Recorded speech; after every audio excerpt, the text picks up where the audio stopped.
Vlogger sa John Abukal YouTube channel. Kung bago pa po kayo sa aking channel, taps all the bell para updated kayo kay YouTube sa ating mga bagong videos. Endorsement. So ano po ba pag sinabi nating endorsement? Ito po mga ka-vloggers yung kukuha po tayo ng birth certificate, marriage contract o senomar ng ating mga claimant, lalong-lalo na po yung mga asawa, anak, apo.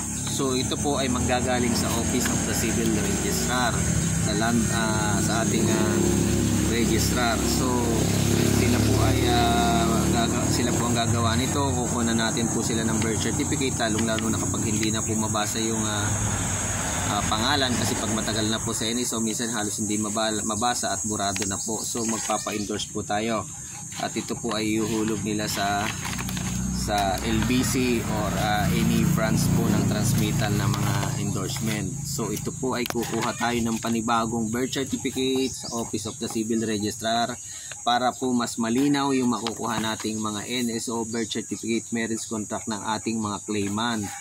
Kasi po minsan pupunta kayo sa PSA, nakakuha nga po kayo pero hindi mabasa, hindi rin po ito tatanggapin sa PIBAW.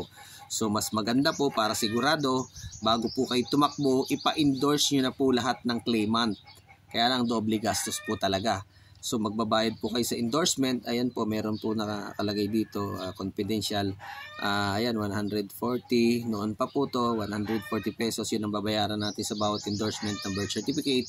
Nung mga nagdaon-taon pa po to. At yun po. So pagdating na po to sa PSA, so magbilang po kayo ng 3 weeks o hanggang 1 month para makakuha na po kayo ng bagong PSA. Kung ano po yung nakuha yung birth certificate dun sa munisipyo, yun na po yung magiging bagong record ng ating PSA. So lalagyan lang po nila ng tatak dun sa ibabaw. Ayan po, magkakaroon na lang po ng tatak dun. Pero kung ano yung kinuha po natin dun sa LRA, yung ating Office of the Local Civil Registry, Local of Civil Registry po, ayun po, yun na po yung magiging bago niyang record. So malinaw na po yun. At doon po sa pwede na rin po natin ipaayos yung kanilang mga pangalan doon kung may mali.